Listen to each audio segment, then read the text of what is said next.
This is the Random Nintendo podcast for July 11th, 2023. I am one of your hosts, Kevin. To my virtual left, as always, Jason. Hello. How are you? And to my virtual right, Angel. Sorry to cut you off there. No, it's fine. Also, hello. Hello, indeed. It has been a minute since we've recorded. Many a minute. Also, I need to work on my intro. I need to be more like a YouTuber where like they go, "What's up, guys?" and don't expect a answer. Instead, my "How are you?" Where I do expect I already an didn't answer. like that. What's up, guys? I know. I don't like it. Like they work hard. They know what they're doing. It clearly works, but that's not who you are. Actually, you're so close to being that though, Jason. I think at one point in another timeline, close. Like if you ate like, I don't know, one day you picked an orange instead of like, I don't know, an apple in some restaurant, you probably would have ended up being like a big YouTuber. If I was born in 1999 instead of... theory would be crazy. If I was born like in 1999 instead of like a decade earlier, I would have definitely... The stuff I was doing in high school with like my like Nintendo forum stuff they called us sages, but we were essentially... God, I sound so... Oh exactly, my God, like, I sound so full of myself. We were influencers before the term existed, but like kind of. So. The legend of Chansey Master, Chansey Lover would have. It was Chansey Master. Originally, it was Chansey Master at one point, and then it evolved into just JSR, which has been ever since. Thank God. Can you imagine if I was like still like doing this podcast and Kevin's like, on my left we have Chansey Master, and I'm like, hi, what's up, guys? Wow. Yeah, no. But I've never been a fan of esports, of like people using their usernames as like like the casters being using their usernames like using it like a full. It's stage. so lame sometimes. Yeah, like a full on stage name. Yeah, it's so lame. It's weird. I guess my username would always be Gomi, so that's why I have no issue with it. But when it comes to like, oh, and here comes crap, I don't know. I don't have a specific example right now, but like there's some really bad ones out there. There's already one called Filipino Champ. There's Infiltration. But you know what's funny about that is if you think about it, it's really no different than stage performer, musicians, whatever, having stage names for like the last however many decades. It just feels weird because they're like internet-y. I don't know. But like honestly, like if someone came out like, hi, I'm announcing this esports, this broadcast, I'm Lady Gaga. You'd be like, what? But if it's a musician named Lady Gaga, you're like, oh, okay. Isn't that weird how that works? Come on. Or yeah, The Weeknd with the third E just randomly not there. Like, okay, guy. But when it's Abel, The Weeknd doing it, you're like, oh, okay. Like, it's just so strange how we sort of categorize those based on like the origin of where they originated in terms of their fame. Definitely just seems normal to me. But... Speaking of The Weeknd, did you watch The Idol? I did. It's not on our list. Do we want to talk about it real quick? I don't want to talk about it. I didn't watch it. I heard it was terrible. It's not great. Somewhere, I'll make it very brief. Somewhere deep down in that show are some interesting ideas about like the music industry and exploitation of people in the industry and the inner workings of the industry and how everything's like by committee and how people get lost, their artistry gets lost. But all of that is completely glossed over by some really strange choices over like unnecessary levels of like hyper like sexualization of the whole show. Like it's just like somewhere in there's a kernel of an idea and it got completely like erased by like going for like this kind of pseudo edgy that's actually not as edgy as critics say it is, like style over substance stuff. Which apparently that's how it started, where it was supposed to be a critique of like the music industry. Like it was supposed to be a very serious one, and then just out of nowhere, it got switched out for a more Euphoria style show. Yeah, so they had originally a female director. I forgot her name, but they were doing the show, and this is where the stories don't quite line up. Like the show might have been good, the show might not have been good, but whatever it was, the show wasn't what The Weeknd wanted, because this was his like idea, this whole show. So he's like, I will pay to do reshoots. We can save budget by we'll do it at my house. Like the show's actually filmed at his house. The concert scenes are filmed at the concert I went to at SoFi Stadium. Like literally the scene where Lily Rose Depp's character comes out and like introduces herself. They filmed in front of us without us knowing what was going on. Just a woman walked down and started saying things. But yeah, so they were doing a lot of budget cuts to make it work. But basically, they had this original idea where it was like a teeny bopper, like Hannah Montana, Miley Cyrus / Britney Spears type. And it was that lane, and then they swapped it out for this, like, oh, we want to focus more on this creepy dude The Weeknd plays, who's like this cult leader, and we want him to be kind of like his weird fetishes and stuff. Like, let's make him the focus, sorta. And so, like, you could see bits where the original show was still there. Like, there's parts where, like, the writing is, like, quippy and quick and funny, and it, like, switches to, like, really awkward and, like, attempting to be, like, sexy, except later, like, The Weeknd was doing a press tour. He's like, oh, he's supposed to be cringy. It's not supposed to be sexy. You're supposed to be like, wow, this is pathetic. I'm like, it's a weird thing to say about your show, but okay.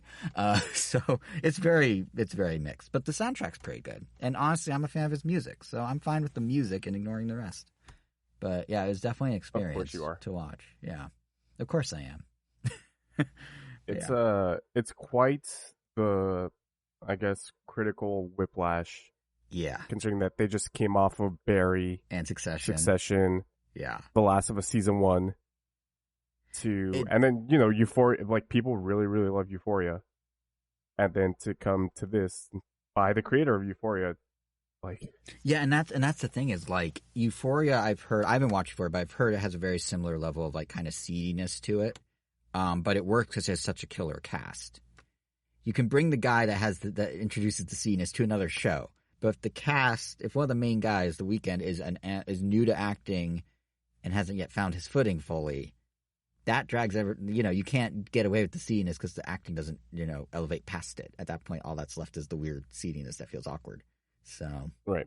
Yeah. But it is funny because I always used to think, like, remember when TV had, like, seasons?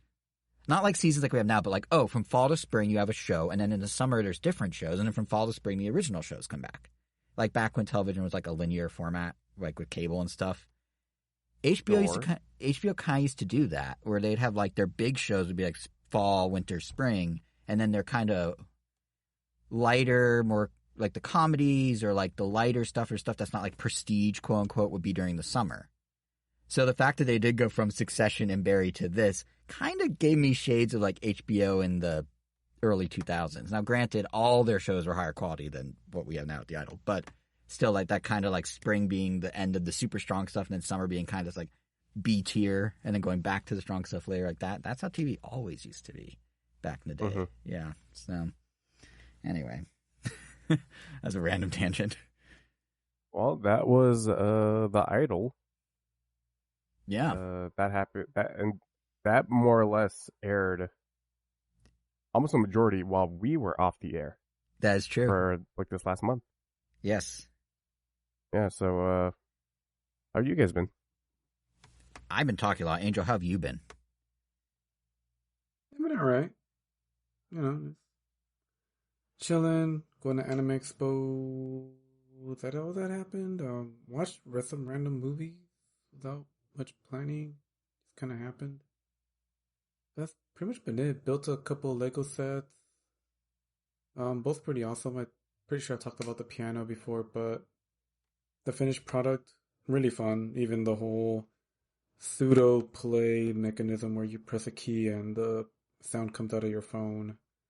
Like, it's not, it probably would have been cheaper if they didn't have a motor in it, but the fact they did, and the fact the Bluetooth syncs up so well to the piano that when you hit the button, it's almost 1-to-1. It's pretty neat that you could just like accept it. I kind of wish you could pre-record any song and it just like fakes playing it, but I'm gonna have to do that some other way. Have you shared your grand plan on air of what you're doing with this Lego piano? I'm sure I did. I don't know. I don't know how I could have not mentioned that I bought the grand piano because I have the Lego Bowser and because they just happen to be in scale with each other. And for those who can't put two and two together on the listening end, not your fault out there, folks, but Bowser plays a piano when he sings a certain song called Peaches. Yeah, it just works so well together. It worked out perfectly. It's almost like it's impossible because both of them came out before the movie, and they both just happen to fit perfectly together. Yeah, they're scaled to one another. Yeah.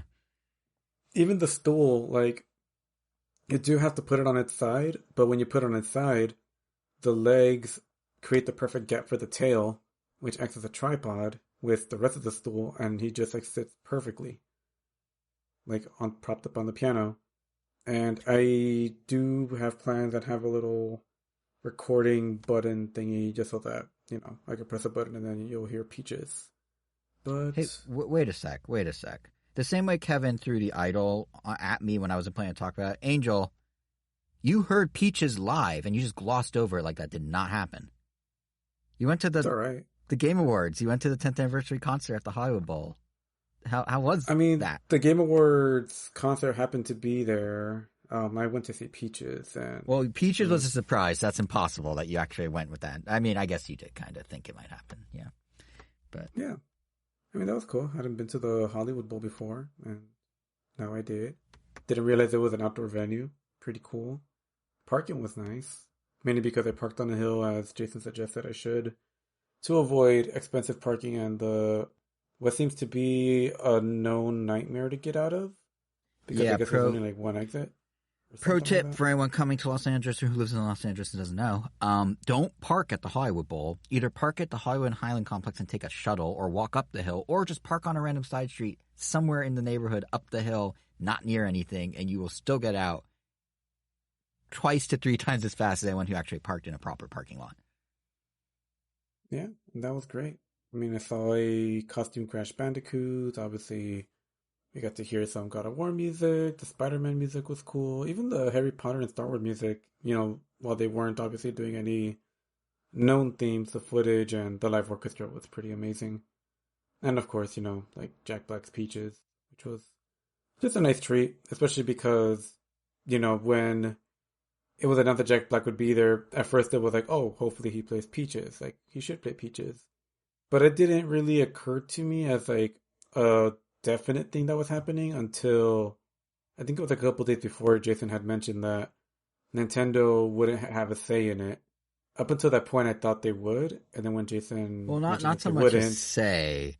My point was Nintendo clearly wasn't involved in the production, which is why I initially wasn't planning to go. But there you Illumination go. is handling all the marketing for the movie, which is why we get stuff like drone shows and giant billboards and crazy like marketing stunts.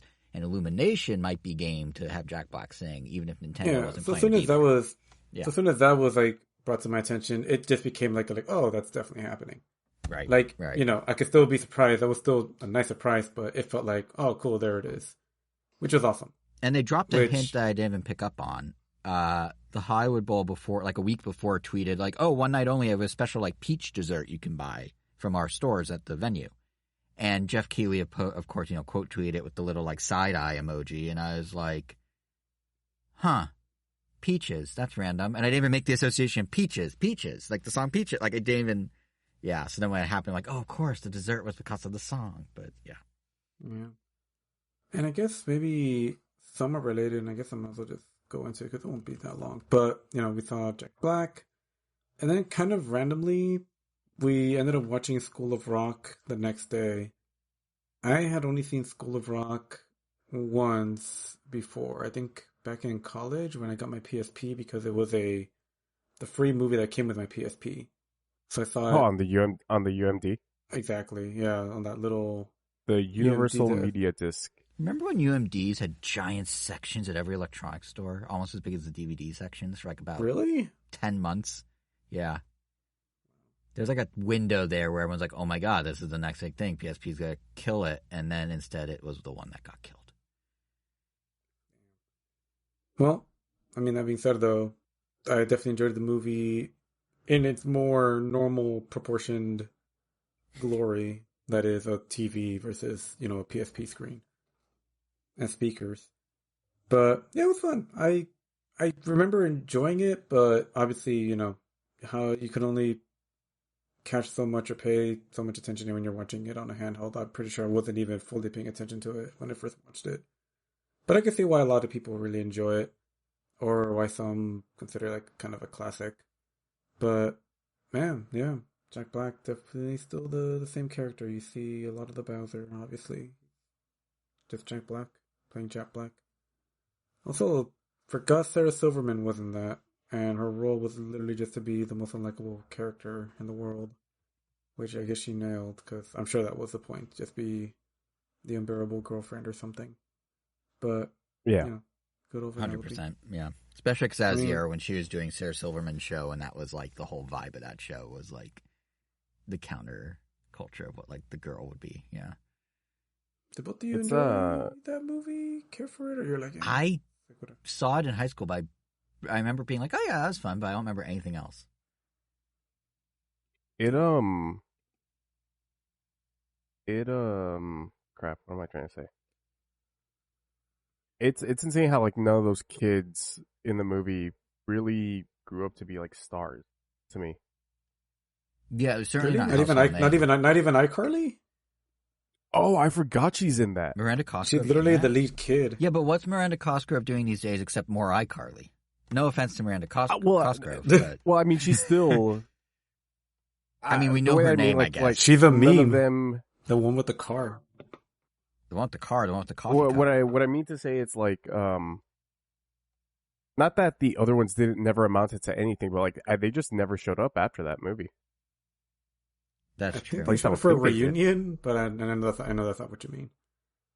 There was one kid that I'm like, I know he's in something else. He just looked familiar, but probably not.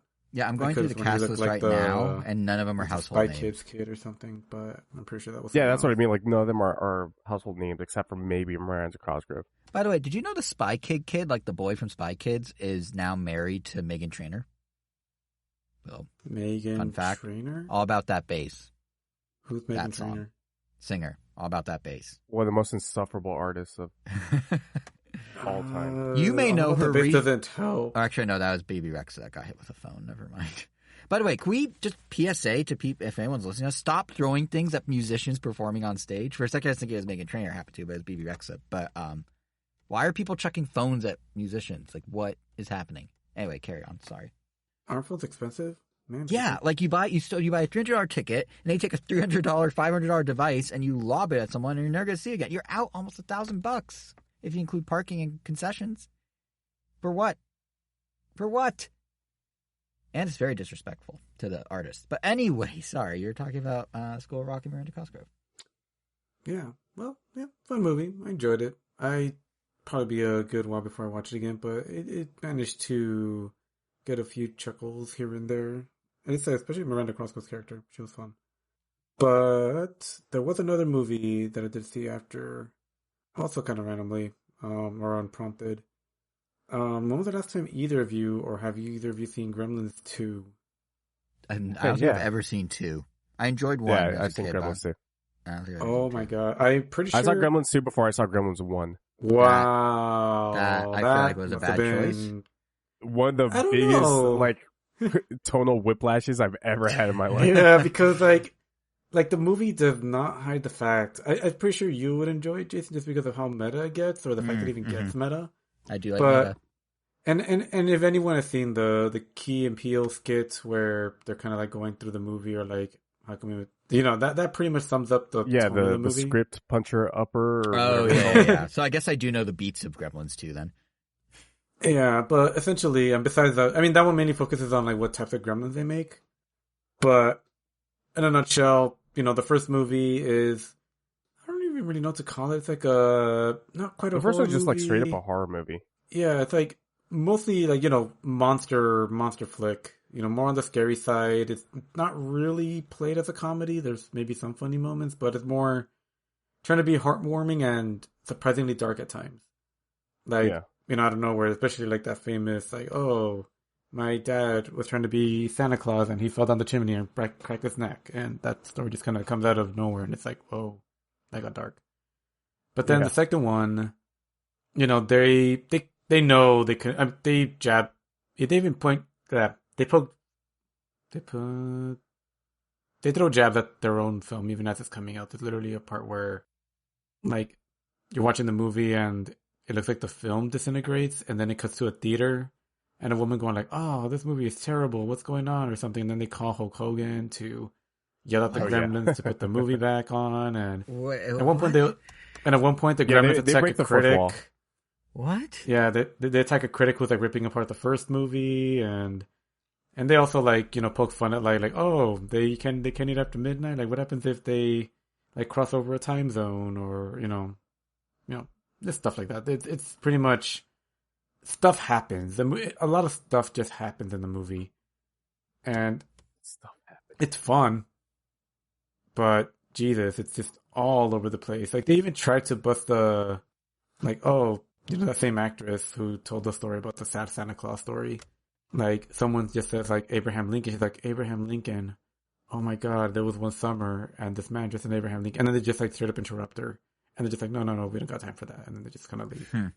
But yeah, it's worth a watch. But even when it starts, like it had like a almost 6 minute, 6 minute long skit of Daffy Duck trying to take away the WB logo from Bugs because he could do it better.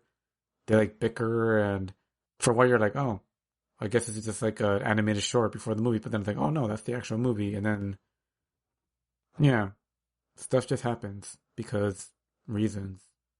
And yeah, it's weird. It's just very, very weird. You can tell they had fun with it, but yeah, I guess you don't need to have watched the first one to get this one.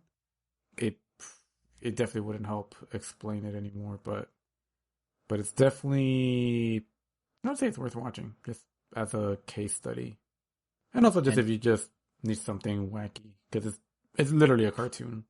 And little did people know at the time that Daffy Duck taking the WB logo from Bugs Bunny was one giant metaphor for what's their CEO's name? Zaslav, and the industry trying to take it back from him after he screwed it all up.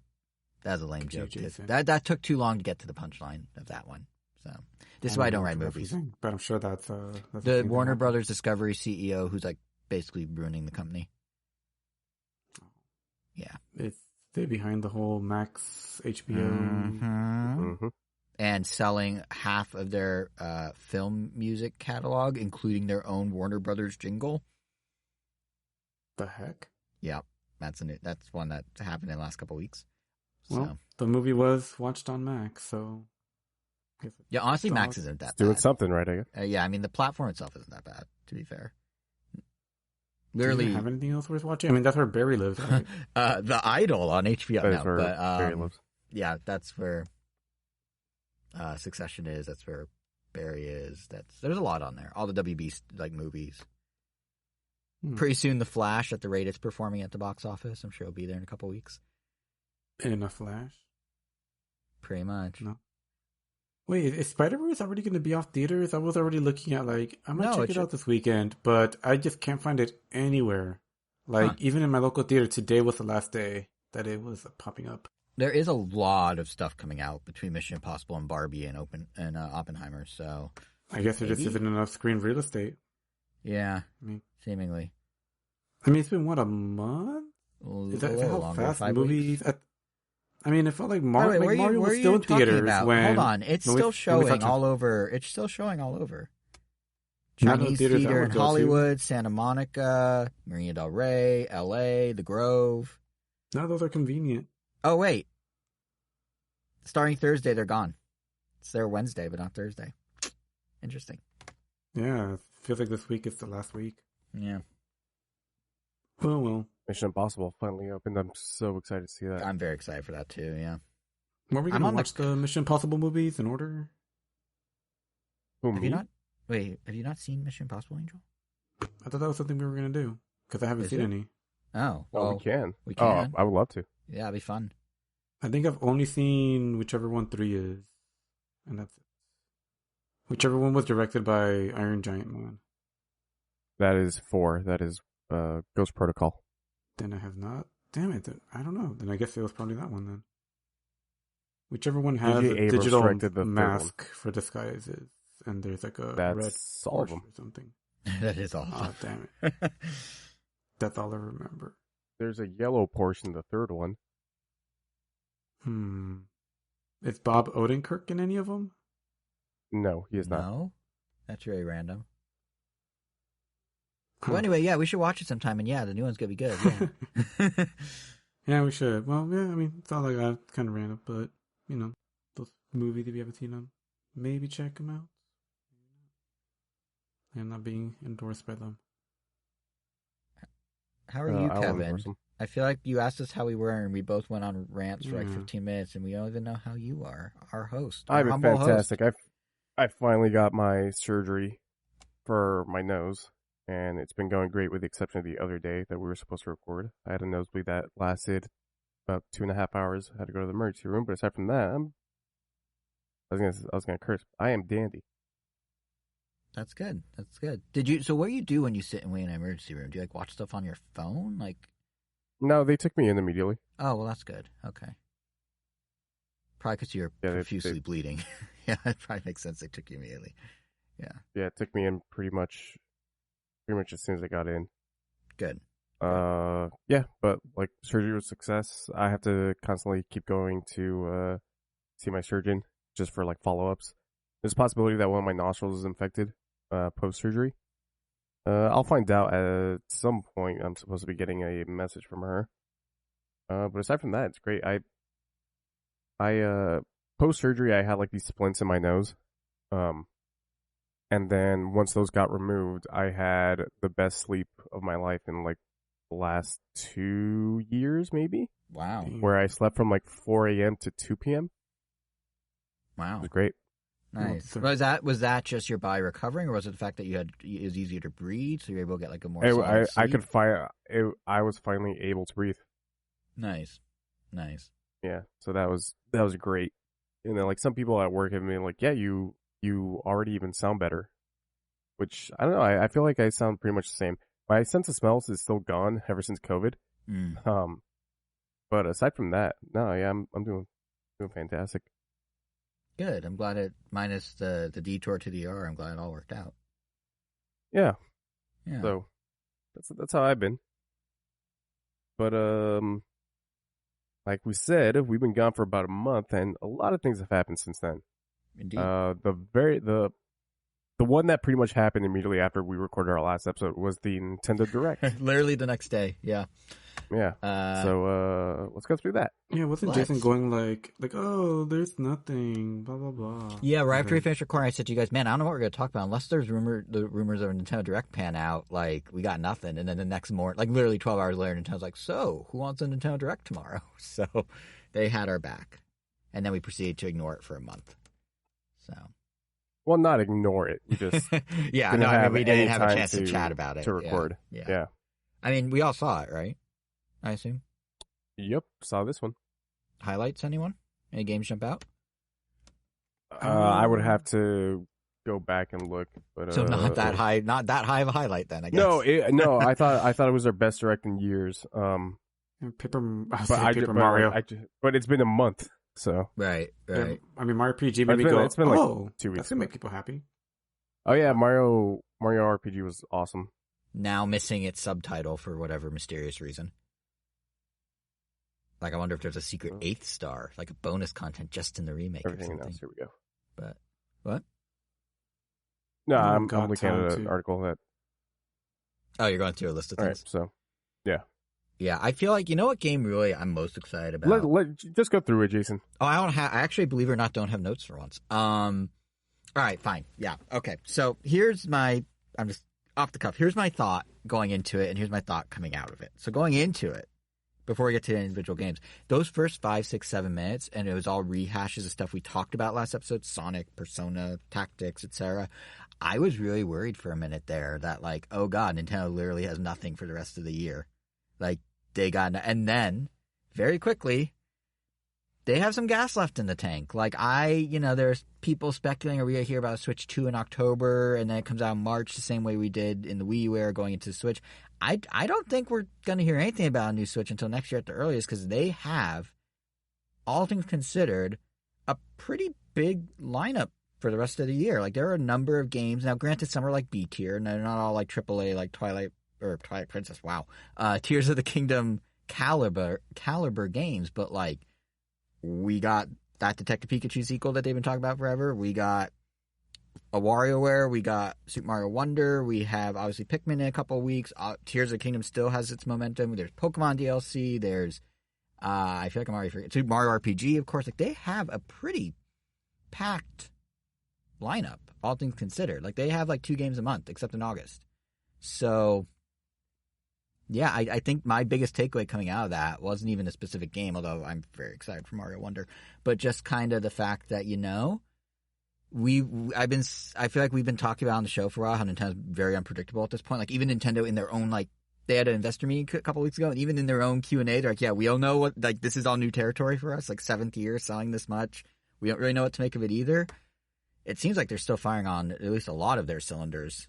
Maybe not all. There's no Metroid Prime 4. There's nothing, you know, Mario Odyssey 2, but, like, there's a lot of cool stuff coming out. And I think of that stuff, the one I'm most excited about is Super Mario Brothers Wonder, as much of a mouthful of a name as that is. What do you guys think of that one, Mario Wonder? No, I'm pretty excited about that one. I mean, obviously the art style is what stood out the most. Yeah. I mean, yeah, it just looks like, oh, look, they're putting a lot more extra care into, I guess, like, animated flourishes. It almost feels like they saw, you know, Rayman Legends and a bunch of things from, like, the last couple years. Mm-hmm. And just like, you know what, we could make the jumps a little more fun, or even just going to the pipes. Because for lack of a better term, they kept it very vanilla. Like, it just worked. They just, like, oh no, Mario is this perfect being that we can't add personality to him. I don't know. It just is, as much as I enjoyed Mario U, Mario Wii, New Super Mario Bros. 2, I guess all those New Super Mario Bros. Games, like, they were definitely not exciting in the visual department. They just serviceable. Like, yeah, I agree. I don't know, like a Triscuit. Hey, Triscuits are good. Have you ever had the olive oil and black pepper Triscuit?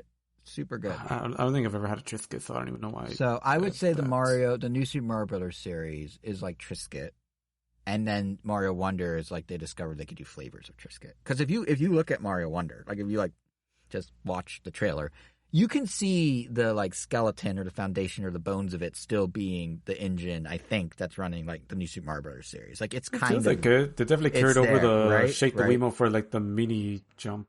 Yeah, and even just like structurally, it feel like like the world map's different and stuff, and they divide the lands differently. But like, it kind of looks like they threw just some really nice paint over an existing foundation. But what to your point, what I think is really cool is it's not just like they learned from Rayman Legends or they learned from what's the Disney one that's about to come out? Island of Illusion, which also has a lot of personality as a co-op side scroller. But I feel like they learned from themselves in a way, because I feel like with Mario. New Super Mario Brothers series, for 2D Mario in general, when they introduced New Super Mario Brothers and they just kind of riffed on it, they were like, all right, Mario's in 3D. That's the gimmick. It's 2D Mario, but you're doing it in polygons now. So we can just riff on that. And you know what? Maybe we'll make the backgrounds a little prettier. So like Mario U had like the Starry Night background on one stage. It's like, ooh, okay. And that's it. And the rest is just, you say vanilla. I would almost say sterile in a way. But, which works. The way you said, ooh. What? Oh, the ooh. The way you were, ooh. Ooh. And I did say, when I saw that first Starry Night, like in the trailer when they first announced the Wii U, I really did go, ooh, like it was really cool. But I feel like the rest of Nintendo, while Mario stayed like kind of sterile and like, look, it's Mario, but it's polygonal. Isn't that great? The rest of Nintendo had a lot of this personality they're now like circling back to Mario with. Because like if you look at like the attention detail like Splatoon or like Zelda or really anything they put out, Pikmin, anything they put out, there's all these little things that now that they have like a powerful-ish system with the Switch and they're full HD, Mario Kart's a really great example of this. Like they have all these little like things that are just like personality of the game that they couldn't do because they just didn't have the power to do it. And obviously Nintendo's not making like PS5 games, but they were able to harness this extra power to do like, you know, the stuff that like Mario Kart where it feels like it's kind of like these characters are alive and whatnot. But then the new Super Mario Bros. Series just stays sterile, as every other game Nintendo puts out had all this personality bursting out of it, all these tiny little animations and little nods to things and like, you know, all these little things that you couldn't really do with graphic fidelity at that level. So it's nice that finally Nintendo's kind of taking that mindset they put on every other game of theirs and are circling back around and bringing it to like their flagship franchise. I mean, even Mario Odyssey, the 3D Marios have that personality. The 2D ones never did. So it's cool to see it kind of come full circle, and now they're sort of, I guess, catching it up in a way to the sort of quality of charisma that the rest of their games have. So that alone was very exciting to me. It was just seeing, you know, like he grabs his hat, where they had different animations when they land their jump, when they dodge someone, when they, you know, when they run, when they, like, it's so many different little things in their facial expressions. Like, it reminds me of when Wind Waker, one of the big things, I don't know if you guys remember, before Wind Waker came out, is like Miyamoto would get on stage and be like, yeah, like Link will follow his enemies with his eyes, or like, you know, he'll react to things with like facial expressions, and it will really seem like he's like this living, breathing character. And Nintendo's really taking that further and further and further and further with every game except the 2D Mario. So it's really cool that it's come back around. That's something that immediately jumped out at me about it. Yeah, that's all I got on that. Yeah, I don't know. I think the thing it might be missing is online play. But if it has online play, online co-op, we should all get together and play it. I mean, that would be cool, but this is one of those games. I mean, I guess that's the reason I can't play it twice, but I mean, Mario 2D is one of the games I play locally with my brother, so at least this one I can do that with.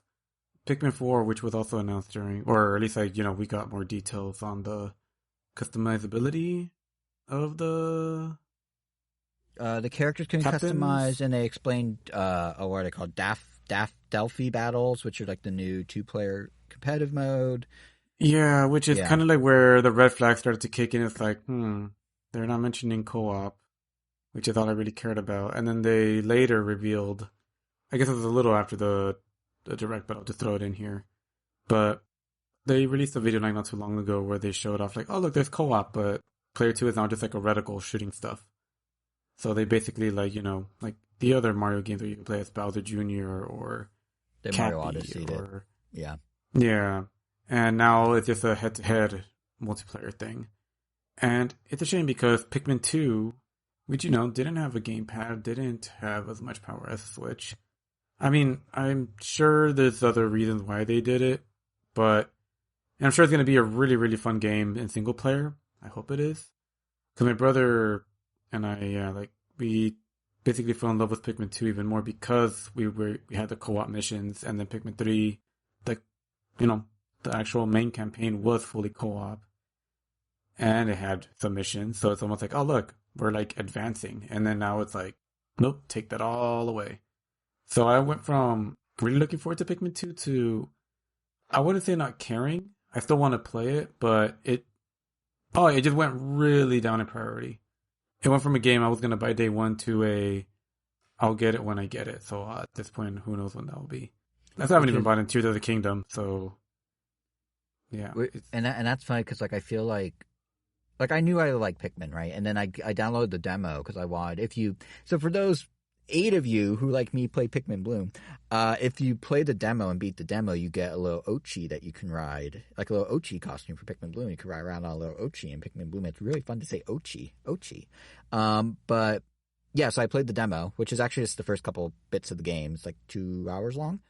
And I was like, really into it. Like, I liked Pikmin 3, and I really like Pikmin 2's multiplayer, actually the competitive mode. I'm a funny foil for you, I guess. But yeah, like, I don't know, the Ochi yeah, you were literally the person they appealed it to, which yeah. Oh, to me. Well, I'm happy. But I'm no, happy like for you. I'm very happy for you. Thank you. But like the lower whatever camera makes you to play angle, more games, it's all good. The Ochi stuff where you could kind of like hop on, and he's like an extra like tool set for you. Like it was, I had a really good time with the demo. So. Looking forward to playing it on Barbieheimer Day. Barbieheimer Day. Pikmin, Barbie, and Oppenheimer all on the same day. So, actually, I'll be at Comic-Con. I'm not even gonna play it that day. Never mind. I'll play it after.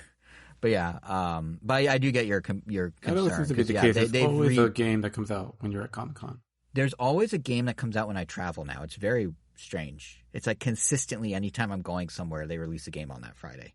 The last 3 major releases have had that. Pokemon Scarlet Violet, Tears of the Kingdom, Pikmin. I don't know what I did to anger Nintendo in such a way, but... I mean, technically Splatoon 3 at one point. Yeah. Well, no, I was around for Splatoon 3, I think. Oh, no, I wasn't. You're right. At Comic-Con. Oh, that was Splatoon 2, yeah. Oh, you're right, it was Splatoon 2. Yeah. Right. But,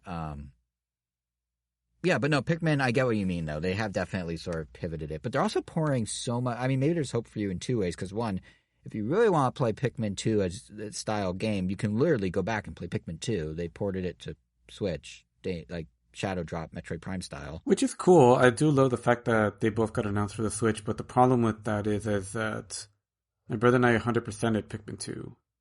And but did you 100% it with gyros? No. You 100% it with joysticks. No, and the thing about the gyro is it's not that good, I know. I just don't like it. Like, I tried the Pikmin 3 demo before Pikmin 3 came out on the Switch. And Pikmin 3 I thought had like the perfect controls. Like, it was fully optimized. I thought the use of the gamepad was amazing.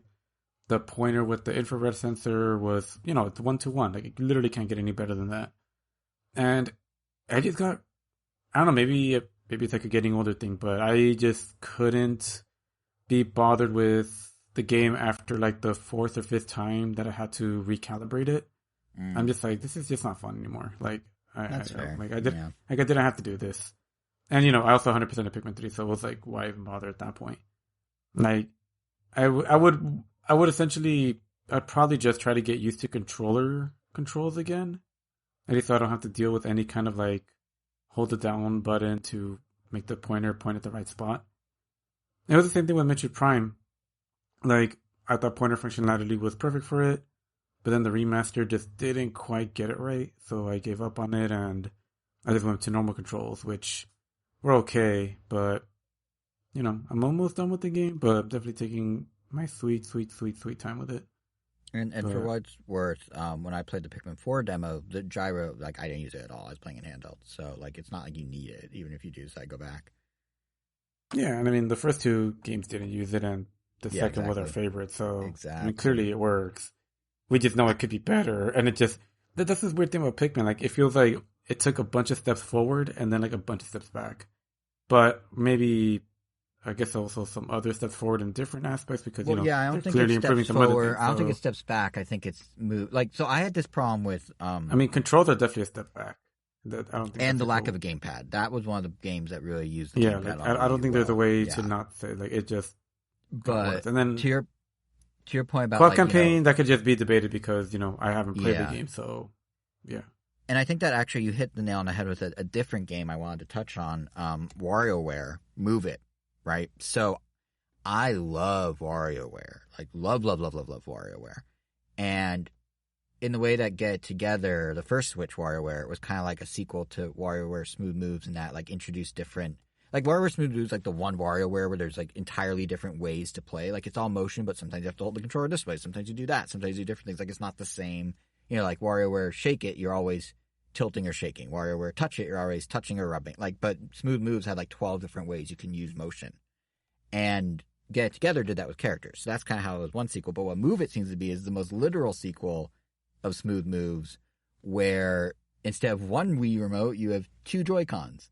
And then everything involved in the game is just what you can do contorting your body now with 2 things in your hand instead of 1 thing in your hand, which is great. But the problem I'm having or realizing is in the same way that, I feel like, Angel, looking for a specific experience that you had before with a specific franchise that you want to be able to have again. WarioWare Smooth Moves was freshman year of college for us. And I've had this happen already with Smash, and I've had this happen already with Wii Sports to Switch Sports. You can't capture that moment in time. If you experience WarioWare Smooth Moves in college and you did like the 12-person party mode and you had everyone come to your dorm and everyone was hanging out and it's this crazy new type of control because it's motion control and you play a couple rounds of Wii Tennis and then you hop into WarioWare and just go crazy and just get wacky with it. I, at this point in my life, am not going to recapture that moment. And it's not necessarily a fault of Nintendo. Like in your case, they took away co-op as you knew it. So you can't recapture what Pikmin 2 was for you and Elvis. For me, I can't recapture that multiplayer because I'm not going to have a situation where regularly, like, a bunch of people can come over and we all, like, flail our bodies in a weird way and have a good time. Weird pull quote for this episode. But no, my point is, like, as cool as it is to have Move It, as much as Nintendo's going in a direction that looks fun, even if it's not going to be what I had with Smooth Moves. And I can make the argument to your point about, like, co-op versus not. Smooth Moves was really cool because you could have 12 people playing multiplayer. Move It maxes out at 4. So already you have like a downsized version of it, which I could maybe better see what you're saying about Pikmin through this lens. But yeah, like there's sometimes it's just like that. intersection of the right time in your life with the right exact like ethos behind a game's development or design, and they just intersect just right where it's perfect. And then you might want from the sequel to have that moment back, but in my case, it's more my life that's holding it up. In your case, it's more co-op just not being a focus anymore. But it's interesting how like even a franchise you can love dearly, you can have that. In the same way they could get the lightning in the ball, you could also have like two ships just passing the night, never like seeing each other, like just going like you know what I mean? Like it's move it as excited as I was when it was announced. It's kind of like, oh, but I'm never gonna get to recapture that smooth moves experience, but with two controllers. Like gameplay wise, sure, but the experience not so much. So that was kind of a weird moment for me after the direct, but it maybe helps me better understand what you're saying with Pikmin a little. Yeah. Yeah. But I'm still, of course, Double gonna buy T's. it. Still gonna buy it. What was that? Double T's. Double T's. Yeah, you said but. Oh, yeah, no, single T. I don't just shout out but yeah, no, I'll still probably buy it. There was one thing I noticed in the direct I did want to point out, actually. Did you guys notice how quickly that direct turned into just like Nintendo sort of cleverly leveraging the fact that they have these major movies now? Like there was a whole block of the direct where it was just like, remember Detective Pikachu from that movie Detective Pikachu? Well, check it out. Here he is in a new game, Detective Pikachu Returns.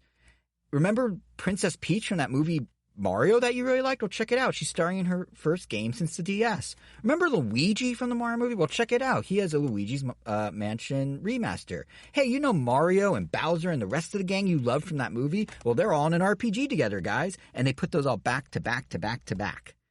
And I don't think they're... I tweeted something to this effect. I don't think they're ever going to admit that this was them going like, our major multi-faceted franchises that you know from other mediums are now all together in new games. But I kind of felt like the way they like bundled them together kind of felt like it was them sort of going in a little bit of a loop back to the games from the movies that were based on the games, if that makes sense. I just thought that was very interesting that they packaged them all up in like one little row like that. And that's probably how they're able to keep the Switch afloat, even as they, you know, because I was saying before, there's no like major AAA stuff on the level of like Tears of the Kingdom, like maybe Mario Wonder. Some of the production values could be up there, but it's not Metroid Prime 4. There's not like stuff really pushing the boundaries of the Switch. And it's like, well, maybe they don't need it at this point, because at this point they could do the mass appeal, big, broad swipes of IPs. Like, you know, Detective Pikachu did make $400 million, so here's a game starring that guy.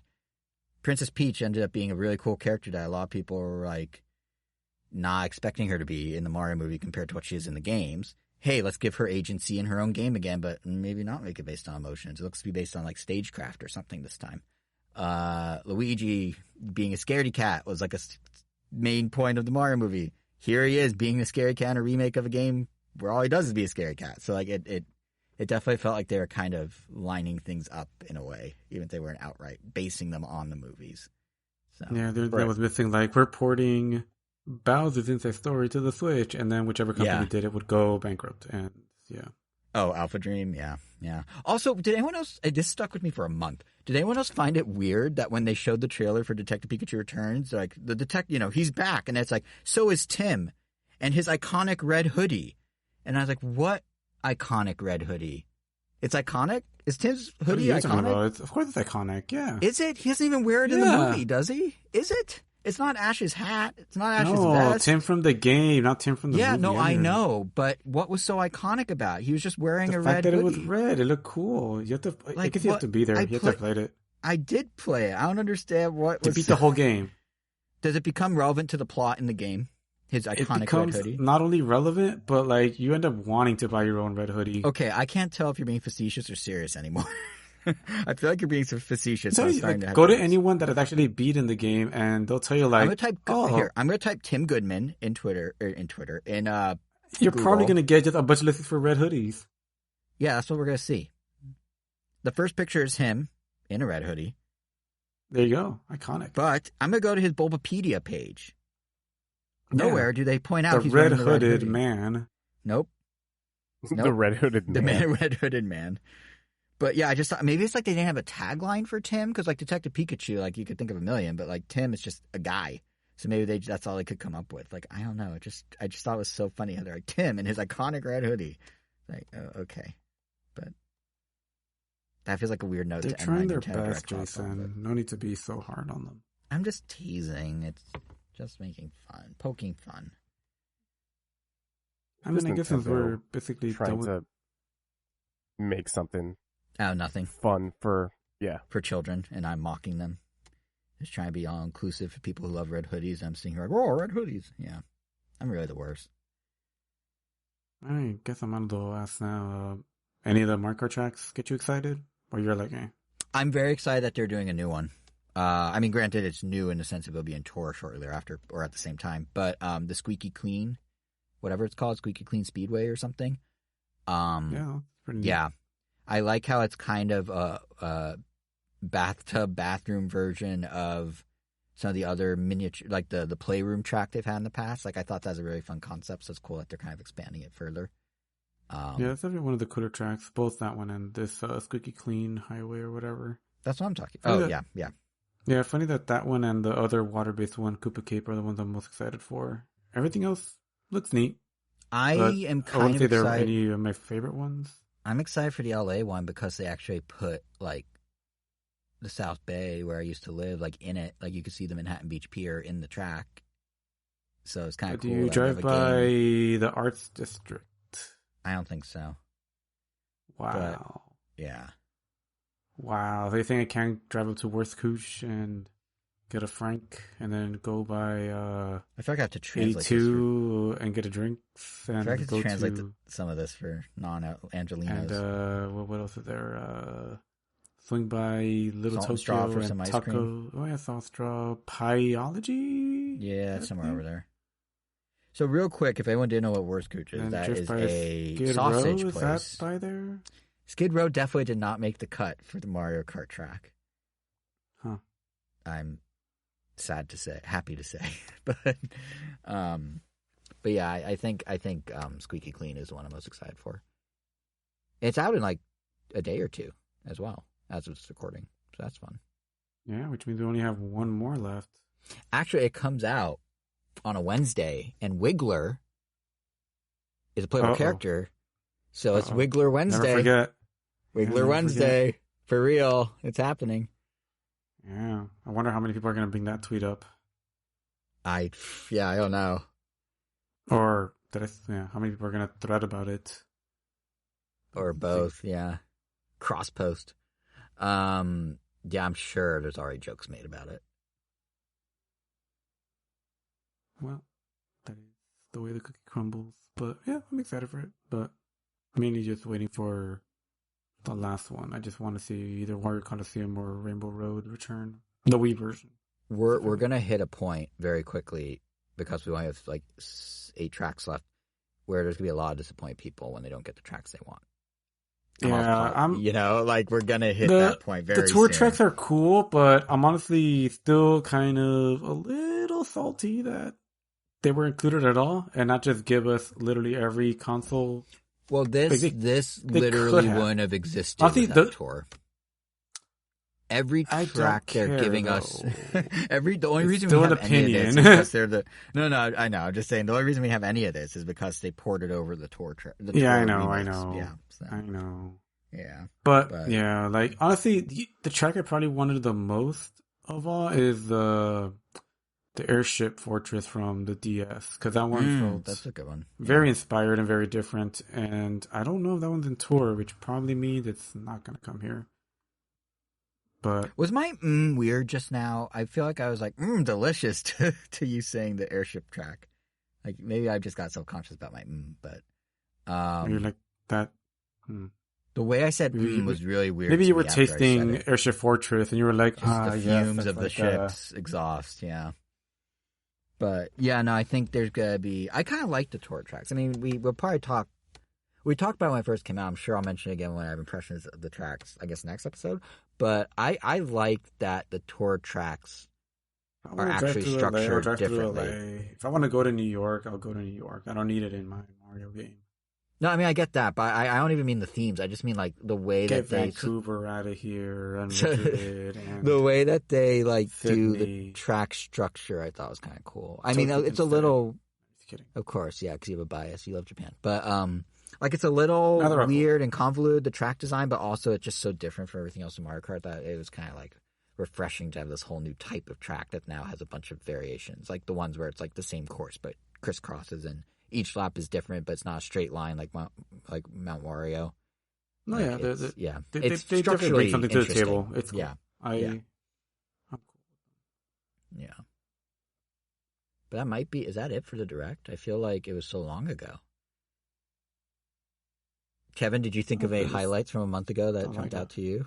I mean, Super Mario Wonder obviously looks fantastic. I'm so glad that they finally got away from the new aesthetic. But aside from that, I mean, Super Mario RPG is pretty hype as well. Trying to think what else got me hyped up. Was it just the pacing? Overall, I thought it was a pretty good Direct. Yeah, because you're saying it's the best in years. So was it really the pacing for you? Get you going? Wait, I'm sorry, say that again? Any of the farming or like agriculture simulators? There were at least like a couple. There are two. Fae Farm and something else that was kind of like an Animal Crossing meets Disney Dreamland Valley hybrid. One of them must have got you going.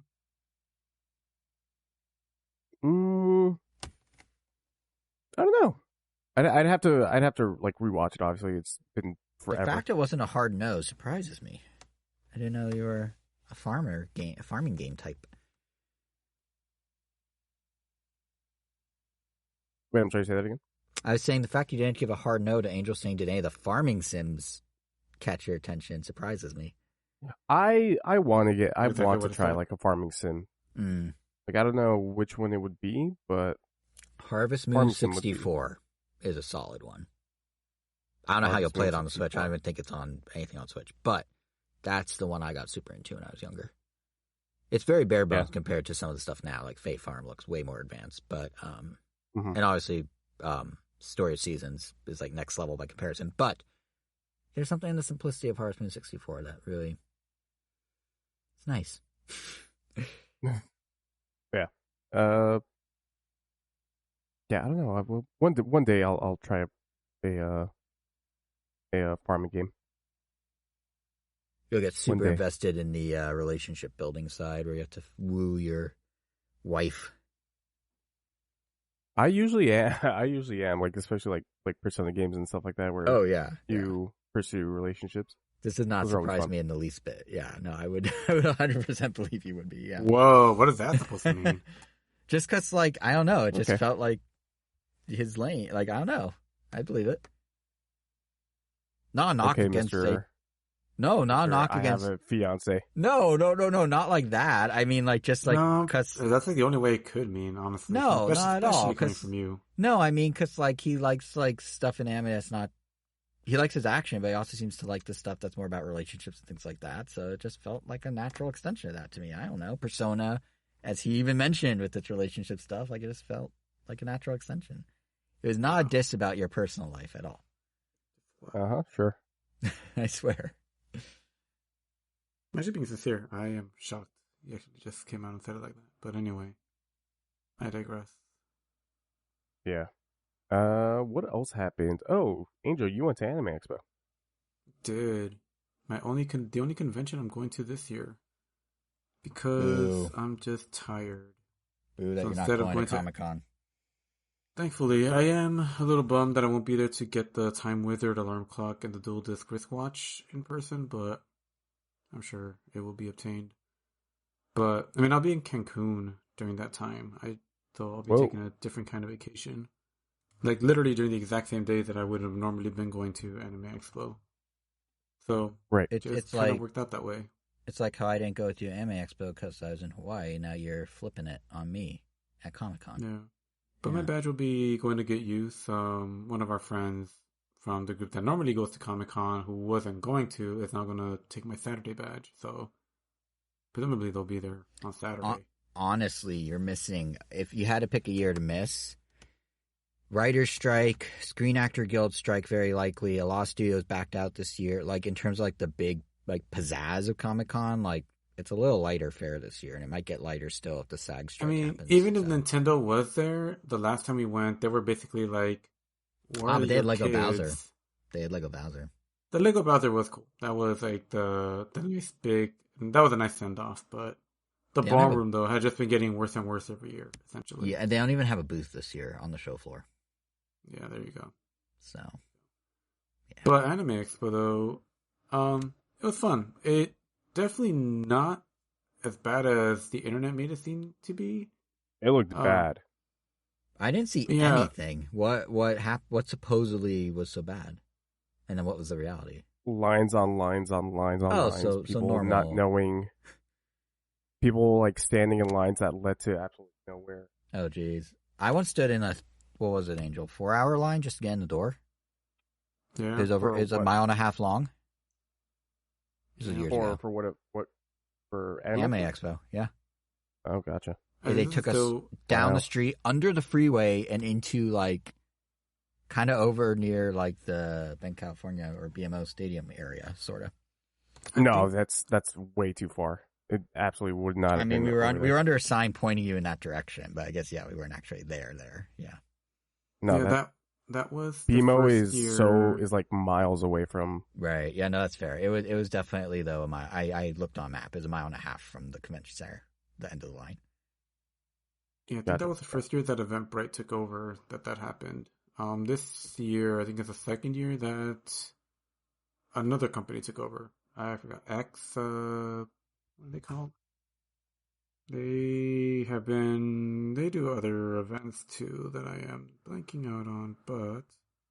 What are they called? AXS. Oh, that's just the ticketing system. That's not necessarily the production. AXS, they own the convention center. Yeah, but, I mean... AG owns Access.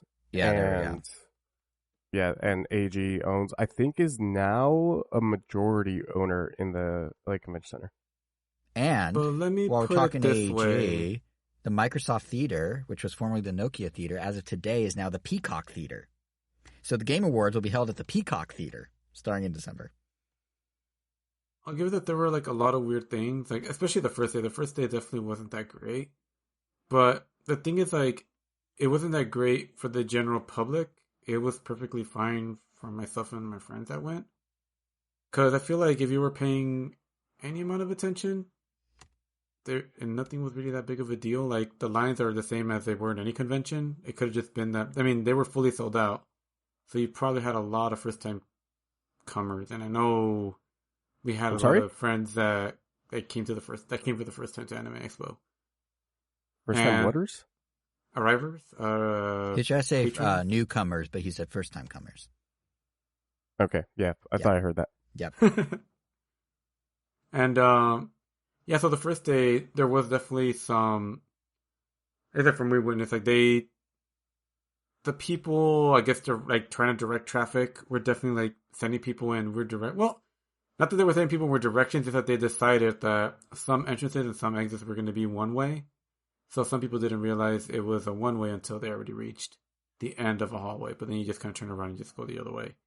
So there were more be someone at the start of the hallway being like, you can't come this way? Yeah, so there were there were more annoyances than anything, but nothing that I would say made it horrible. And most of those things were resolved by after the first day. So the first day, was it took a while to get into the parking lot. So you could tell they were figuring things out because apparently they have to figure things out every single year. It's the first time they're doing the convention. That I don't understand. They've been doing it for a decade. But after that, the second day.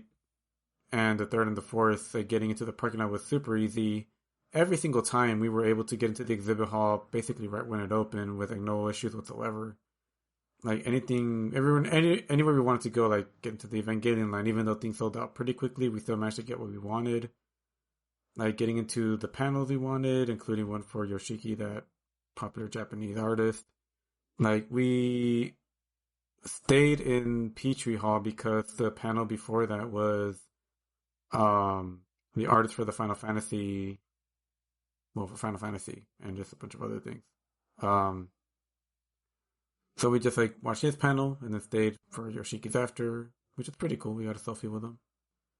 And yeah, after that we just, played some Smash Bros. At the entertainment hall. We pretty much got to see everything. But wait. When you say everything, did you see Shaq DJ?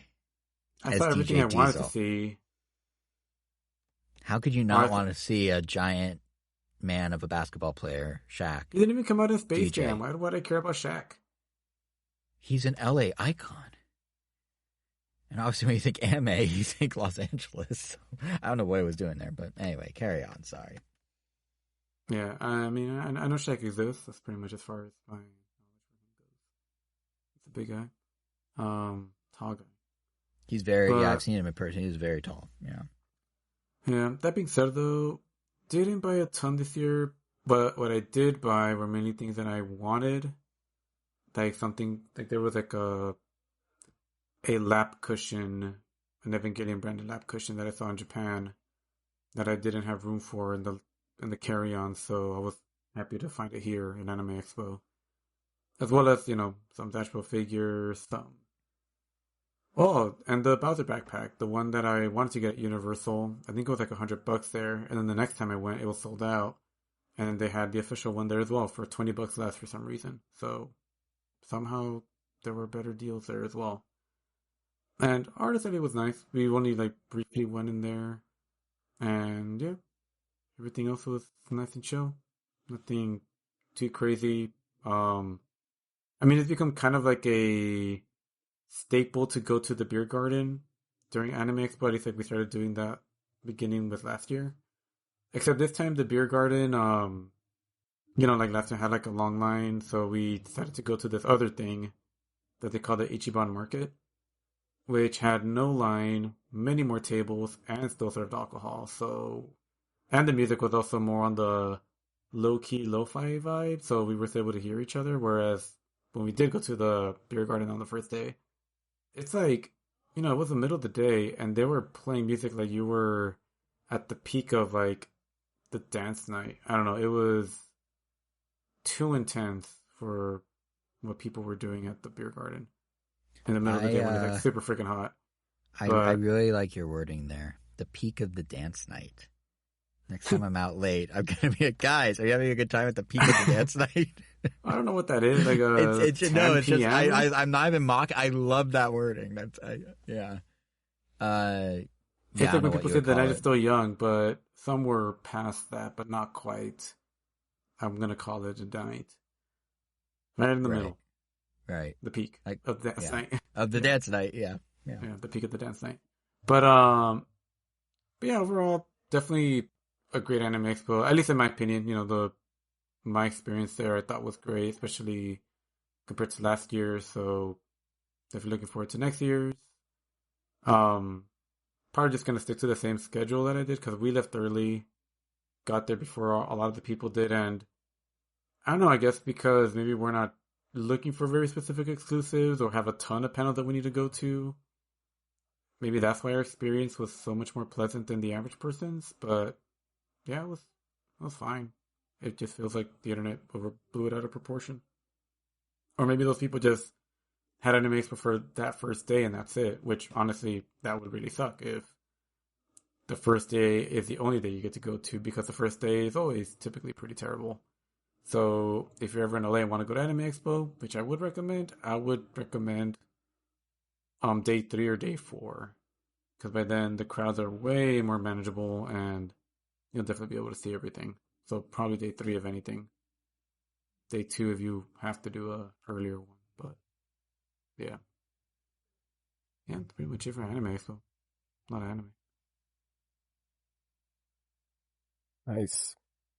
I haven't been to Anime Expo in... Man, I think 2016 was the last one that I went to. It was the year that... It was the year...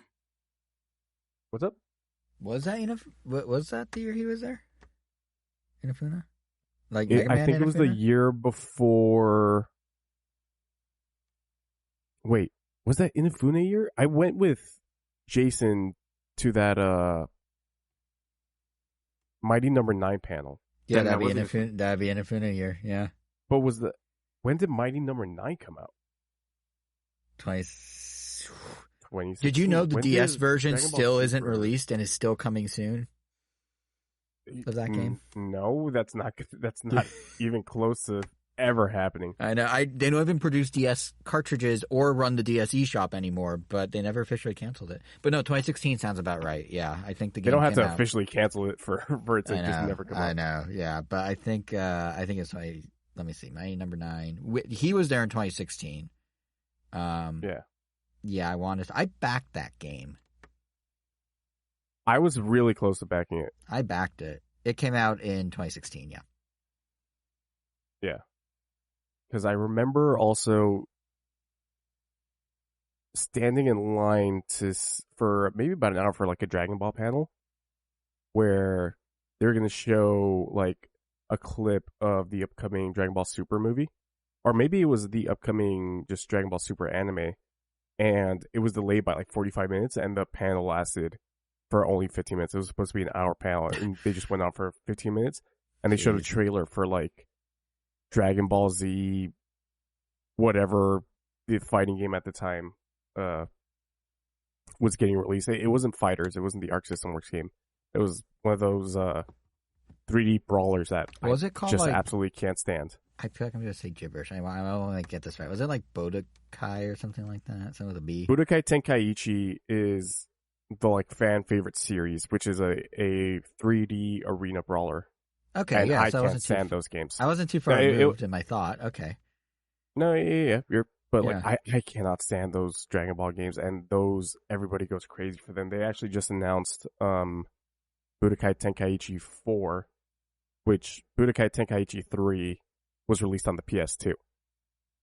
Yeah, it looks like the last release was an HD collection in 2012 prior to the announcement of 4. Yeah, and a lot of people were really disappointed that there was no Budokai Tenkaichi 4 trailer this Anime Expo. Yeah. But like continuing on this anime track, I want to quickly talk about Jujutsu Kaisen Season 2. The first episode premiered, I think, last Thursday. And last year, when we were still Quarantine Chronicles, were we Random last Nintendo? Year we were Random or Nintendo by that point, yeah. Really? Random Nintendo. We've been doing this since 2020. Yeah, we've been doing this for 3 years. Randomer Nintendo? Randomer Nintendo turns 1 now. Like, no, we missed misspoke. the anniversary. No. You misspoke, Jason, because you said Randomer Nintendo. Oh, I combined them. Yeah, so Randomer Nintendo turned 1 in the time since our last episode, and being the great people we are to celebrate our anniversary, we proceeded to not record an episode. Wait, really? We've been doing this for a year? Like July 3rd or 4th or 5th or something, we switched over. And then Random Nintendo was about a year and a half before that, and then Quarantine was from 2020 up to this. Yeah. Wait, when did we do Random Nintendo? I don't remember that phase. Like a year and a half after Quarantine Chronicles and before we switched to this. Wow, look at that. You want a date? I'll get you a date while Kevin's telling us about the anime he watched, if you want. Yeah, sure. Jujutsu Kaisen. The Universal Kaisen, people. The Universal people? What? When I was at Universal Studios Japan, there was a Jujutsu Kaisen thing going on. Oh, that's right. That looks super, super cool. Should I just blur out the date when I find it? Sure. Like obnoxiously just yell it out? Whenever we were Random Nintendo or Quarantine Chronicles, I think we were Quarantine Chronicles back in the day. I talked about the first season of Jujutsu Kaisen, which I thought was just okay. June 2021. Sorry. That's when we switched. 2021. When did I watch? We were a year of Quarantine, a year of Non, and then a year of Randomer. All almost to the same month. Gotcha. I think Jujutsu Kaisen Season 1 came out in 2020, and I didn't see it for maybe about a year because it had already been out. So it would have been 2021, and so we were, at that time, we were still quarantined? If it was after June, mid-June, we were Randomer. Oh, God. We were Nintendo. If it was before mid-June, it was Quarantine. Regardless of the timing, I thought it was okay. it was just standard shonen fare, and a lot of people hyped it up, being like, "Oh, this is shonen perfected." I thought it was just okay, and even back then, I said that I wasn't even sure if I was going to watch the second season. But then I just read the manga following whatever the anime had adapted, and the 2 arcs following season 1 were like so incredible that the anime went from, not sure if I'm going to see it, to the top of my list in terms of hype. Like, I hype up Chainsaw Man a lot. I was honestly more excited for the second season than I was for Chainsaw Man, and I love me some Chainsaw Man. So the first episode came out for season 2, season 2 was announced, and there was some worry because the director of season 1 and the director of Jujutsu Kaisen 0, the movie that came out, which was a prequel to season 1, was no longer working with MAPPA, the animation studio behind Chainsaw Man, the first season of Jujutsu Kaisen, and this latest season of Attack on Titan. The list goes on and on. They overwork their employees. I'm not sure how they keep pumping out stuff. They're doing Villain Saga now, and people really love that. I've got to watch that at some point. But then the trailer for season 2 was released, and people were really worried because there was a slight change in the animation style and just the overall art style as well, because it's much more simpler than it was in the first season, but not as simple as something like Mob Psycho. It still very much looks like a traditional shonen anime. But then episode 1 came out last Thursday, and I'm really confident that MAPPA is gonna knock this out of the park. As far as the story goes, this first arc goes for 5 episodes, and it's a flashback arc. So it's funny because the movie was a prequel to season 1, and this first arc essentially is a prequel to the movie. Because it's a flashback arc that reveals sort of the breakup between the fan favorite character Gojo, who is the Kakashi looking guy. I'm sure you've seen him around, Angel. White hair, covers his eyes. The characters by appearance for sure, but I definitely don't know their names. Yeah, that'll definitely be Gojo. And then his best friend Geto, who is like essentially the main villain. Yeah, Geto. Geto. Ah. Yeah. Who he's now like the main villain of the series. So this arc shows you exactly what happened, what caused the rift in their friendship, and then how they end up on the paths that they are currently in the anime/manga.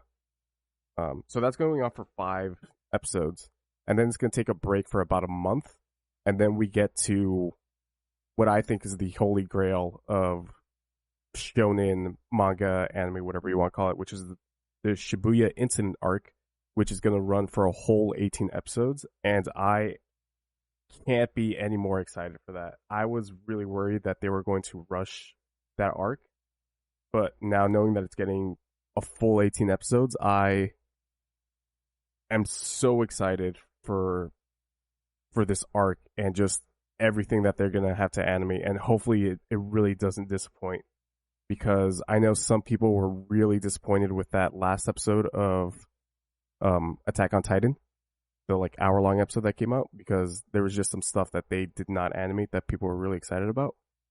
But of course, that was only like an hour episode compared to a whole 18 episode season. Yeah, just I'm not gonna say watch Jujutsu Kaisen, because it's not gonna be everybody's cup of tea. Like I talked to your brother about it, and I think what put us off from watching it was just the very simple character designs. At least for me, that's what stopped me from watching it. What kept me from like starting it. I if you don't like how characters look, why would you watch the show?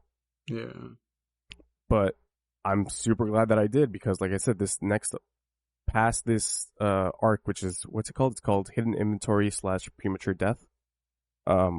Is what I think will probably be one of the top 5 arcs in shonen anime of all time. Which I think is pretty high praise. Yeah, I love me some shonen. Did we ever talk about Demon Slayer this season? We did, right? Last episode? Yes. Yeah, because we talked about the woods. Yeah, we talked about the woods, and Oh, but did we talk about how kind of lame it was? I want to say yeah, because it didn't.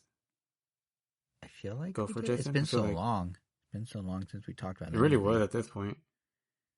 Yeah, well, this season of Jujutsu Kaisen is just going to be the opposite of that. It's assuming they get the arc right, assuming they adapt it properly, assuming they trim some of the fat, expand on some of the things that needed expanding. Yeah, we went from a very disappointing season to probably a season of anime that I will keep going back to. That first episode was great.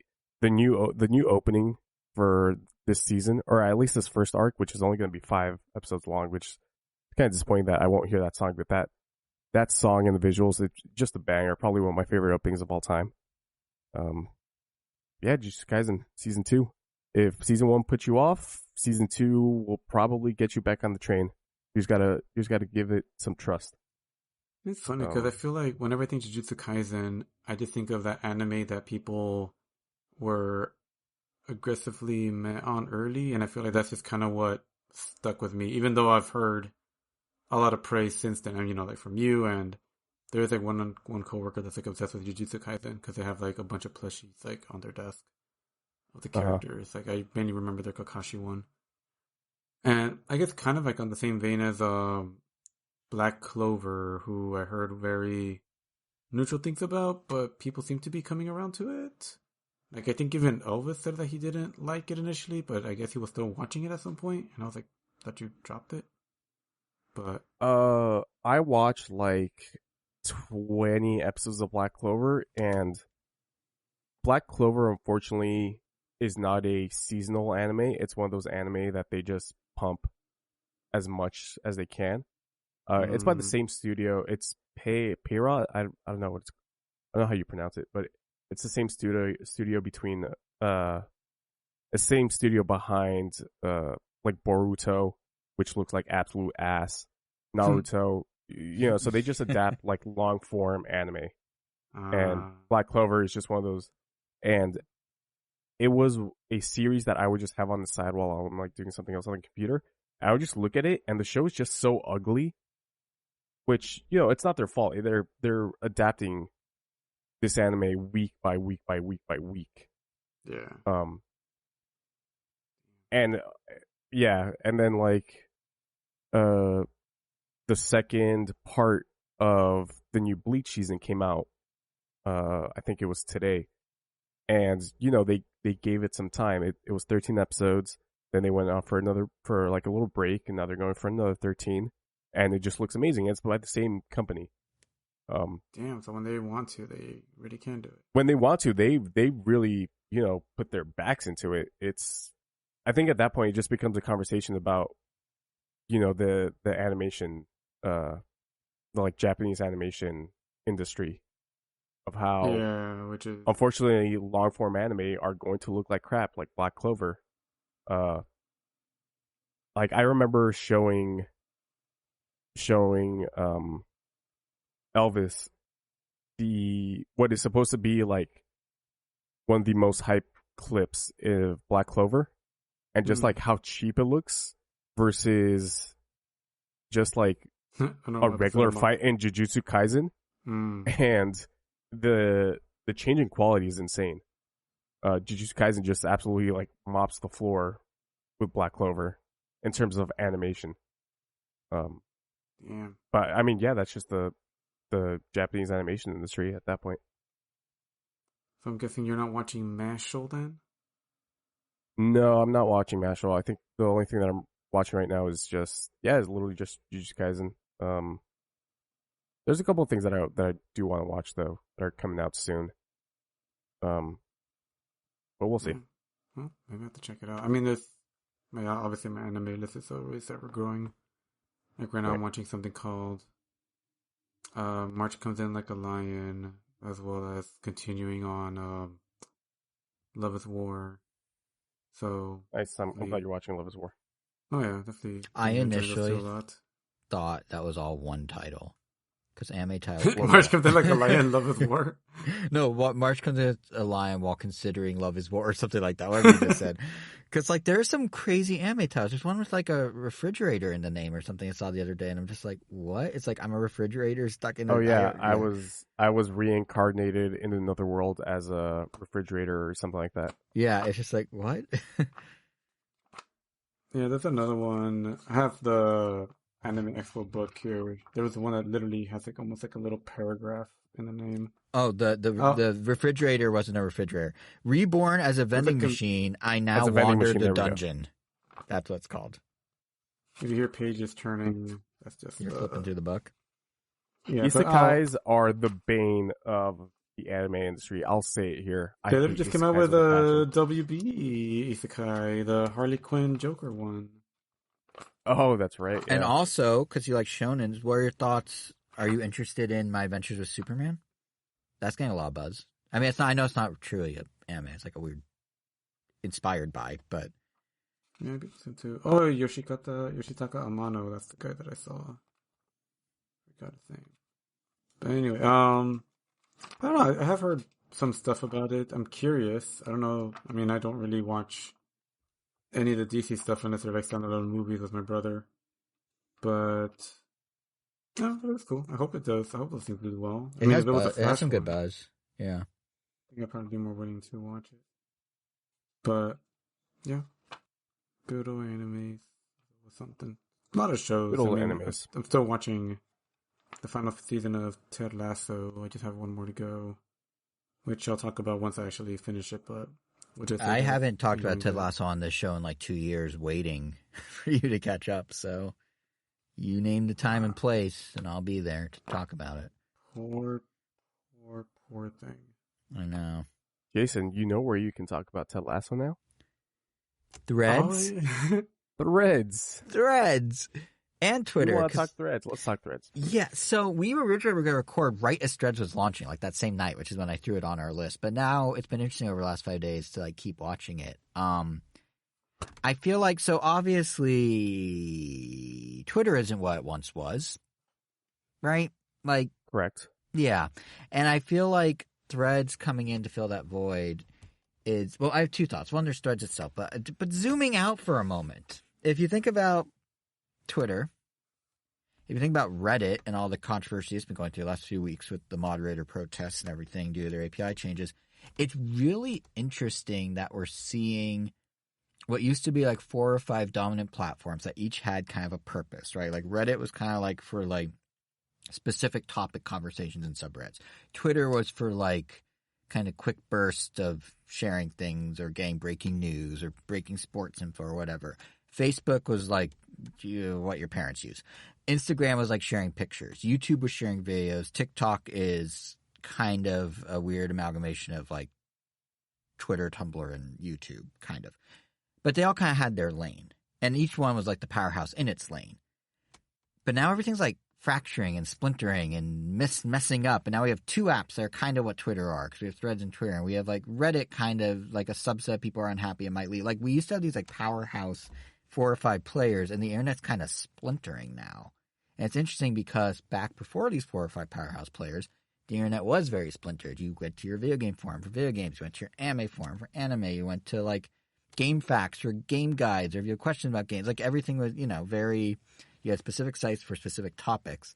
And I feel like depending on how Threads shakes out, and depending on how Twitter shakes out, and depending on how Reddit shakes out, we're kind of going back to that sort of splintered sense of the internet. Like if you think about like Discord servers about specific things, or if you think about group chats kind of being where people tend to share more than just publicly shouting things on Twitter. I mean, I publicly shout things on Twitter, but a lot of people only share in the group chats. Like I don't know what Threads is going to become except very successful in the short term, but we are at a very interesting kind of inflection point with the internet, I feel like, where it's kind of going back to splintering instead of, every single person on the planet is on these 2 or 3 or 4 platforms, and you'll be there too, and you won't miss anything from any friend ever because you're all on the same platforms.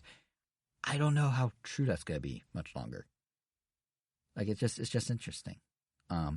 Anyway, editorial soapbox aside there. Yeah, Threads. So who signed up for Threads among us? I did. I think all of us did, actually. I did. And I think, Kevin, I saw you on there. Yeah. Well, I don't want to say like a bad thing. I kind of I'm curious. What do you guys think of it so far? I mean, I like that I didn't do anything. It was already made because I had Instagram. So that was cool. And that's how its adoption rate is crazy. It has 100 million people in 5 days because you don't have to do anything. They just went to their billion user bases. Like, some of you want to click a login button over here, and people are like, sure, and clicked it. I mean, all it needs to do is just give me a chronological feed and get rid of the randomness, and it'll be perfect. What do you think of it, Kevin? Yeah. I mean, I echo what Ato just said. It's just needs a chronological feed. I need to be able to see who I actually follow, which, to be honest, the people, and now that most of this podcast, but like the people who have followed me on Threads, aren't people who I actually believe will be active on Threads. It's just people. It's funny because this feels like people's first foray into essentially Twitter. Yeah, 100%. The vibe of it is very 2008, 2009 Twitter right now. Sure. Yeah, like everyone's just kind of like, whoa, what's this? Let's all just like, people like, I had toast for breakfast, or someone else being like, do you find it weird that like blah, blah, blah, blah, blah? Like some brands are recycling tweets from like 2016 on their Threads accounts now. It's like a weird loop. But yeah, no, I agree. That's definitely people like, what's this whole Threads thing about? And that's why I was saying, like, I don't know, like, Threads is a success right now, but I don't know what it's going to become. Because what I think Facebook had in their favor is a lot of people don't, understandably so, like Elon Musk of late. And what he's doing to Twitter of late. Do you say pound it? No, I said found it. Found what? Just the show with the long title I was thinking of. Oh, what is it? The Misfit of Demon King Academy, History's Strongest Demon King reincarnates and goes to school with his descendants. Wow, that's nice. A name. Yeah. I really thought you said pound it. Well, like, people don't like Elon Musk. You're like, yeah, pound it. Like, I don't either. Yeah, but... I thought the title more synopsis, but still. Anyway, yeah. It's both. That's the beauty of it. They don't have to write a synopsis. They just write the title. But yeah, I feel like they're... So there's all this brouhaha around Elon and what he's doing with Twitter, and as someone that loves Twitter, it bums me out. The rate limit stuff where you can only see 600 tweets and then they shut you down for the day. Like, that was idiotic, even if it was a temporary measure to deal with bots. Like, the backstory is the reason they needed it is because they tried to turn on a login-only view of tweets, but they had to run multiple scripts to check if you were logged in, and those multiple scripts having to run for every single page load broke their server, essentially. So they created their own problem. But anyway, point is, because of everything around Elon and because of everything around Twitter, Facebook, I think, saw an opportunity, rightfully so, to kind of shake up the like 4 or 5 platforms that have 4 or 5 purposes thing. And now they have all this crazy momentum behind it because all the Twitter people are like, oh, thank God. The news is like, oh my God, Twitter like is getting like, here's the new Twitter. It'll work. You won't have the crazy Elon stuff. And now it's just this inertia it has of people just being like, well, what is Threads? I want to look at Threads. Okay, I'll look at Threads. But I don't know. There's a reason I think Twitter was, even at its prime, the weakest of these platforms in a lot of ways. It had the smallest daily active user count. It was a very niche thing compared to like Facebook with 1 billion users or WhatsApp with 1 billion users. Like Twitter has like 210 million active daily users or something like that. I can't get a read on whether Threads is going to stay at this crazy momentum or if it's going to basically settle down into a Twitter. And I feel like Threads can't get a read on that. Like, their CEO of Instagram and Zuck himself have both been like, we don't know where this is going to go. And like, we're not going to even think about ads until we know we have 1 billion users because we don't know where this is going to go. So it's interesting to like be on it and ride the wave, but could it fall into the next Google Plus? Could it be really the next Twitter? Could Twitter and it live side by side and have kind of the same it's so strange because we haven't had a situation like this where there's like an actual threat to a dominant social platform in ages. The closest is maybe when Snapchat had stories and then Instagram took stories, but it wasn't a new platform. They just took a feature and kind of overshadowed the original creator of the feature. This is like, in a way, a new platform. So I think it's going to fall on if they can get the chronological feed, if they can get hashtags and search and things working quickly. And admittedly, they don't have them yet because they rushed us out after the rate limit brouhaha on Twitter because they saw an opening. It wasn't supposed to come out for another 3 weeks originally. But yeah, it's very. I don't remember a time being on the internet where I was using a platform like, I don't know what this is gonna be, like what this is gonna be in 6 months. Like it's kind of a weird, nostalgic feeling. But yeah, I have no idea to your point, Karen, like who the people that follow you, if they're actually gonna be there. I imagine it's gonna settle back into kind of more of a Twitter cadence of how people use it, but who knows? Like that, it's so new and different, but the same. Like it's weird. I don't even know how I use it exactly. Like I just am cross-posting my tweets. I don't even know if that's good etiquette, internet etiquette. Like I don't know what you're supposed to do. Like, but yeah. What do you mean you're cross-posting? Like I'll post it on my Twitter and on my threads, the same tweet, the same thing. Oh, gotcha. Yeah, because I've noticed even my fault, like among people that I interact with on these platforms, like half are on threads, half are on Twitter. Some check both, some don't. So I'm like, well, I don't know. Is it redundant? If it's like, are people gonna get annoyed if I notice a lot of people are cross-posting, but a lot of people also aren't. So like, I don't know. I can't get a read, but it's interesting to see a platform take off. It's the fastest growing platform ever on the internet, passing ChatGPT in speed. So, yeah, I don't know. I think the fracturing of the internet's very interesting. The fact that we have a nascent platform for the first time in like 15 years is very interesting. And the fact that we don't know what comes next is interesting. Yeah, like it's so strange. I don't know. I feel like I had more thoughts when it just launched. We didn't know even what the inertia would be, but now we kind of know what the inertia is. So now I'm just more confused than anything else. But I guess we'll ride it out, see where it goes. But would you be okay, theoretically, let's say Threads makes this chronological feed and Twitter just slowly wilts on the vine? Any qualms with leaving Twitter behind, or are you guys ready to just say bye to the little bird app and go straight into Threads? I already left Twitter, so you can. That's true. You kind of did, yeah.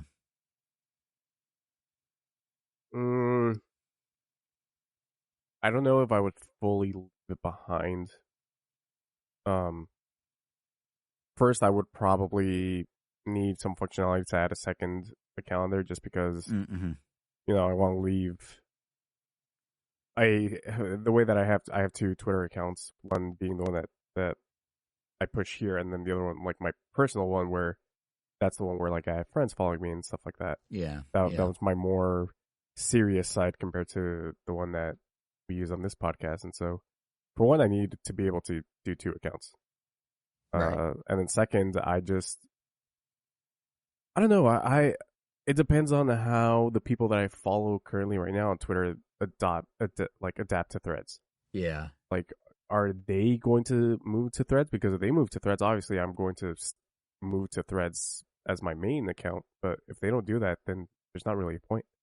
Yeah, and that's what's so strange about this whole thing is like, because part of the thing that I'm kind of bummed about if Twitter goes away or dies off. Well, one, right now I still use Twitter for news because like Nintendo's not on Threads yet. Every other company is, but Nintendo having their 7 layers of red tape, they're not on Threads yet. But like I kind of like having that history on the platform. I know it sounds silly and no one cares, but I kind of like knowing I have this account that I've been tweeting on since 2009. Like anyone that wants to kind of get to know me or what I'm like not anyone who's going to spend any millisecond of time going through my old tweets, but I like kind of knowing it's there. Like I'm like a digital pack rat. Like I know knowing that's there. I like having my stats of what I listen to on Last FM.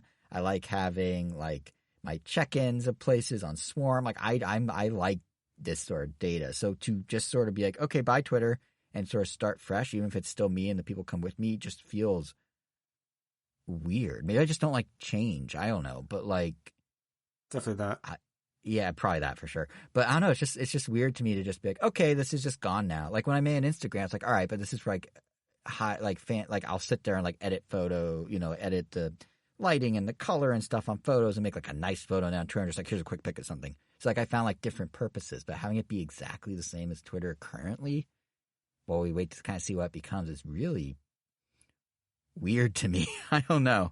Like I said, I'm having like an existential crisis. I promise I'm not. But yeah, I got to wait and see like kind of how the pendulum swings and like where most people go and how they use it. And yeah, I don't know. It's so strange. Like I haven't had to think about any of this in literally like 2 decades, 15 years maybe. So it's so weird that it's now just kind of like back. But it goes back to what I was saying before about like how the internet's kind of splintering and fracturing and things that were established no longer are, and it's probably the first major shakeup since like the Web 2.0 days. But yeah, I don't know. Right now, Ramtown Town does not have a Threads account due to the lack of proper multi-account support, but maybe down the line we'll make one. But yeah, I don't know. And if I think that's it for this episode. I think so. I feel like I would have had a better thesis statement on my thoughts on Threads, but it's so it's such an enigma right now. Like, it's doing crazy good, but I don't know what that means. No one knows what that means yet, I feel like. So anyway, yeah, I guess that does it for this episode. Me just quietly mumbling about Threads to myself as we fade out the episode. Yeah.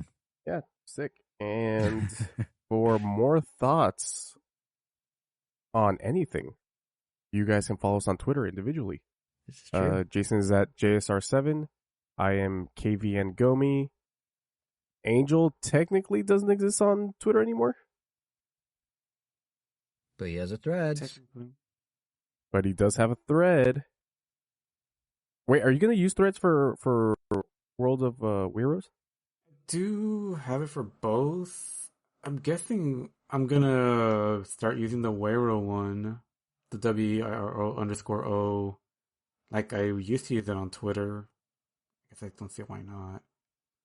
And you're part of the reason I cross-post, Angel, because I know you don't like Twitter. And the World of Weiros will definitely be more focused on the drawings, but the Weiro one will probably be more focused on just thoughts that I don't necessarily want to post a drawing with. Because, World of Weiros is, at the end of the day, its own thing. And me is me. Unless I decide to, draw a picture for Gremlins 2 and share some thoughts on it at the same time. Then I might do that. So I guess you're going to follow both. Yeah, there we go. Not the best follow case both. Scenario, but yeah. And with that, we will presumably be back in 2 weeks, right? With Comic-Con thought. Well, yeah, that's the day after we get back from. That's literally the day after we get back from Comic-Con. So we'll see if our bodies are ready. I guess I could tell you if it's worth going to Cancun or not. Yeah. Probably not. Nice. I'm gonna guess it is, but yeah, I guess we'll wait for your formal review. Yeah, it'll be a while since I've had a vacation from work. And thankfully this time around I won't have to really worry about work because there won't be anything going on at work. Last time I think there was 2 things going on. Yeah. And that I think there was a day where I had to go back to the hotel to do some work. Yeah, I remember you being trapped in there. And I wasn't in a proper state of mind, if y'all catch my drift. But yeah, aside from that, catch us back here in 2 weeks, maybe, asterisk. Angel, take us out with the final word. Baba Gadoosh.